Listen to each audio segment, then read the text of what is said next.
Hey everybody, Michael Regan back for another round of Let's Review My CD Collection. I've got another artist that I love that I've pulled my collection off the shelf today. I've reviewed some of the songs just to refresh my memory and enjoyed going back and revisiting my collection from Pink Floyd. So the Floyd has a special part in my musical history because they've been one of those bands I have loved from as far back as I can remember. So somewhere in the 70s, I got introduced to Pink Floyd, and I've really never stopped enjoying their sound. It's just really complex and rich, and frankly, just one of my favorite bands of all times. So as I disclose that they're a favorite, I need to tell you that of their 15 studio albums, I actually only own 12. And part of that is because two of their first three releases that were very psychedelic, and I'm speaking of Saucer Full of Secrets and music from the movie More, just didn't grab me. I mean, I remember going back and checking those out, and I just couldn't get into that psychedelic era. Maybe I would have been more in the Austin Powers camp, seeing it more as a spoof than as real music. So I don't own two of those three, and I also don't own the post-wall recording, the final cut. When I was in high school, had this on cassette, never really enjoyed it that much. So when the CD collection got upgraded, I never bought that particular release. So I've got 12 of their 15. Those are the ones I'm going to review today. So just assume if I had those three, those would be at the bottom of my list. Everything else here is from bottom to top. And I'm going to kick things off with the original release, Piper at the Gates of Dawn. Now, the reason Piper at the Gates of Dawn is in my collection is I happen to own a special release. I guess, Columbia put this out a few years back, and I thought that the packaging was really cool. All kinds of really cool artwork from the original band in the original era. This is the Syd Barrett Pink Floyd. And so I've got all the great artwork, and it included a bonus disc of their original singles that were released outside of the original album. So this has Arnold Lane, See Emily Play, and Apples and Oranges on it, which, again, from that era were pretty, influential tracks. I'm just reminded when I go back and pull this disc out that it's an interesting listen to a moment in time, just not an era of Pink Floyd I'm a huge fan of. So we'll kick things off with Piper at the Gates of Dawn. I'll take us to the other end of their collection next with their final release. In 2004, we got The Endless River. Now, The Endless River is made up of tracks that were left over from previous recordings, and they were finally, mixed and mastered properly as a studio release in 2014. But some of these tracks are 20 years old at the time, that this was released, and they weren't deemed worthy for previous records. So you could argue that this isn't, going to be a great Pink Floyd record, but I would argue it's a good one to turn on if you want some mood music in the background, because it's really well recorded and produced. Just not a lot of great songs on there. So if you like great songs, you're going to be a little bit bummed. But if you just want the sound of Pink Floyd in the background while you're doing some work, it's perfect. All right, next up on my list is 1969's release, Ummagumma. Now this one is the special box release, so it includes, as the original album did, a live album of some of their 60s recordings. Again, I don't go back and listen to that much. A poster, which is folded up on CD. I guess it would have been on the album too, of the album artwork, and then the studio album from Ummagumma. Now, the coolest part about this album to me wasn't the songs, it was the artwork. All of the artwork depicts a picture within a picture that, if you keep looking, keeps shrinking and going back kind of into infinity. Kind of a cool effect from that era. But when the best thing you can say about a release is, man, I totally love the artwork, maybe that tells you some of the songs in there didn't hold up as well over time. There were some good rock and roll tracks on here, but some psychedelic as well, some experimental studio sounding stuff that was interesting, but not necessarily endearing. So again, Ummagumma does not get a whole lot of play on my CD collection. Next up in the release order would have been Atom Heart Mother. Now this one is probably the first of the 1970 release of that 70s era Floyd that I really fell in love with. So I do on here get to enjoy some of the sounds that I fell in love with as releases went on. The opening track, in fact, excellent. And if you're a fan of Fat Old Son, that's a really great mellow track on here as well. The only weirdo is the closing track, Alan's Psychedelic Breakfast. Just like it sounds. Weird. But overall, a good disc minus the last track, and I do sometimes go back and enjoy putting on Atom Heart Mother. All right, jumping around in the collection, next up on my list is a release I owned in college and loved quite a bit at the time, A Momentary Lapse of Reason. Now, this one was fun for me mostly because of Pink Floyd kind of restarting again in the late 80s, but they did it without Roger Waters. And as I go back and listen to this disc, I'm reminded he brought a lot of shade and light to their recordings that I loved, and that wasn't here. So over time, this starts to sound a little bit more like a David Gilmour solo album to me than a Pink Floyd record. But some good tracks on here nonetheless. And by the way, I own all of David Gilmour's solo releases, so not a bad record. My favorite thing about this particular Pink Floyd release was getting to see them live in concert for the first time at Arrowhead Stadium in that full effect with the lasers and all the blow up pigs and all the fun stuff. Awesome concert in 1988, and that's my memory of A Momentary Lapse of Reason. Coming up with their follow-up release in 1994 was The Division Bell. And The Division Bell for me is an excellent studio album. It's maybe the last great Pink Floyd release in my opinion, and it includes a lot of the textures and sounds that I had really been missing on the previous release. Now, it doesn't include Roger Waters, but I think they figured out that they needed to bring a little more of that shade and light into the songwriting and into the recording process, and it shows up here strong. I would argue this is maybe the first of my CDs in the collection that I'll go to and listen to top to bottom, even to this day. Just an excellent collection of songs, and the live recording of that particular record showed up on an album I have called Pulse. And if you want the best live recording of Pink Floyd you've ever heard, Pulse is amazing.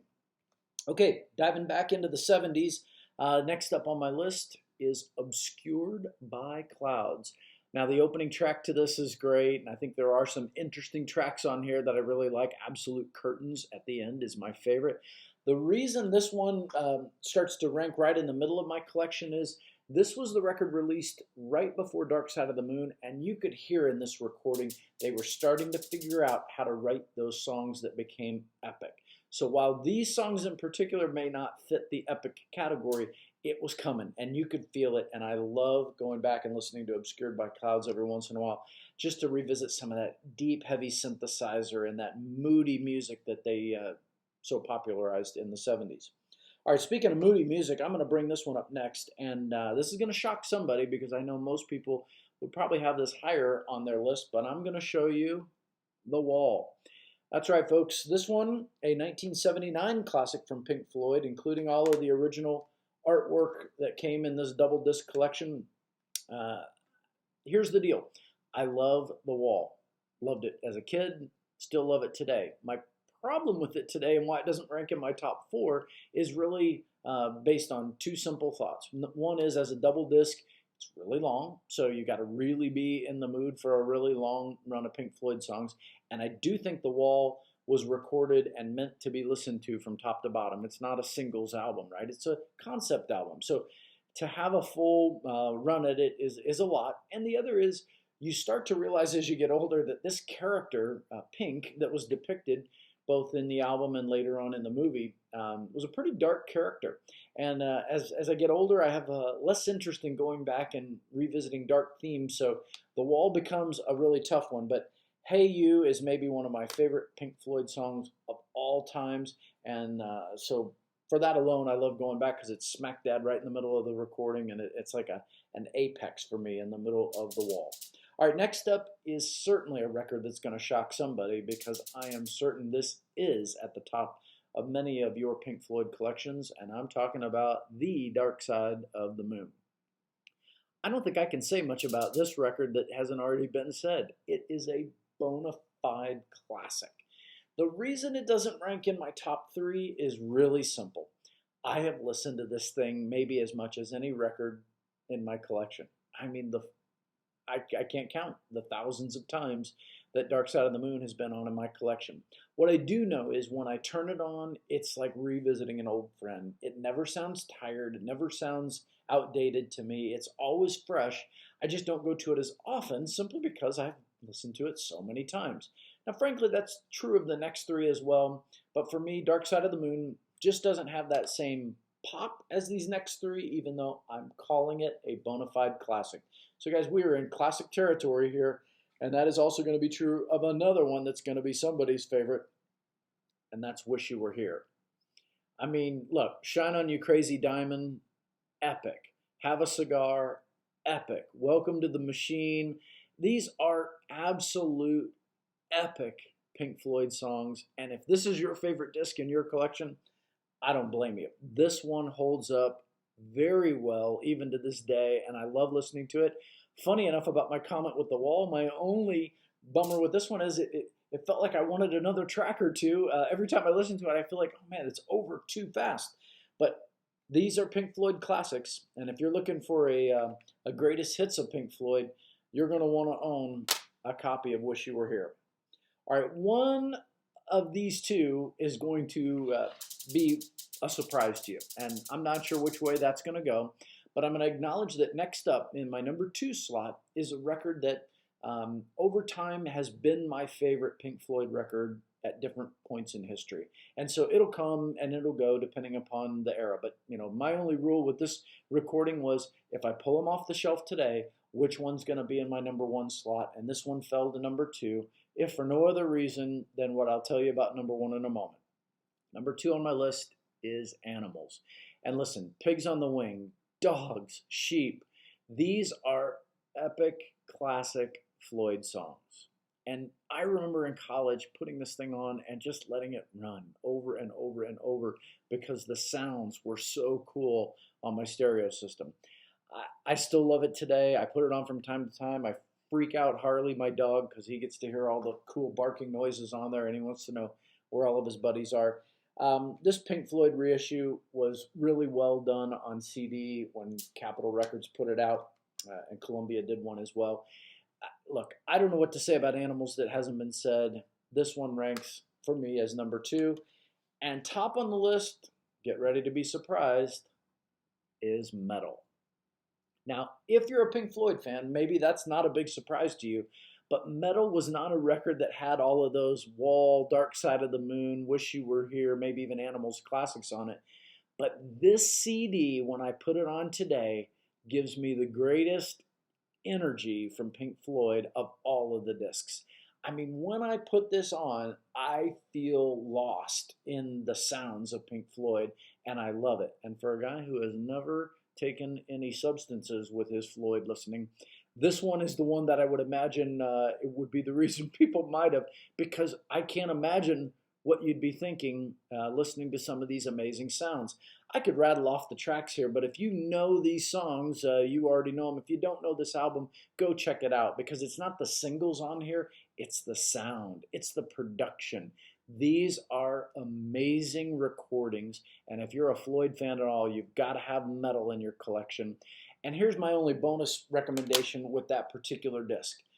That disc got recorded at a time when they recorded another live album from Pompeii. They did it at basically the ruins of an old amphitheater, an old Roman amphitheater that had been destroyed when Vesuvius blew up, and they went back to the excavation and recorded in the early '70s a live recording right after this album was released. And it is the most interesting DVD I own. I mean, it is so cool to go back and see Pink Floyd in this ancient amphitheater. All right, guys, that's my top 12. Let me repeat them again because Meddle's going to be at number 1. Animals at number 2. Wish You Were Here up next at number 3. The epic Dark Side of the Moon at number 4. Many of your favorite, The Wall, coming in at 5. Obscured by Clouds is my number 6. The Division Bell, go back and check it out. Really good from top to bottom. Then A Momentary Lapse of Reason, followed by Atom Heart Mother. Ummagumma. Mine happens to be the double collection there. The Endless River. And finally, the original release, Piper at the Gates of Dawn. Guys, that's my Pink Floyd CD collection. I hope you enjoyed the top to bottom. If you have any comments, thoughts on your top 12 or 15, if you enjoyed some of the discs that I don't own, I would love to read them in the comments below. And feel free to share this video with a Pink Floyd fan. I'd love to get some other folks talking in the mix. Go have a great day.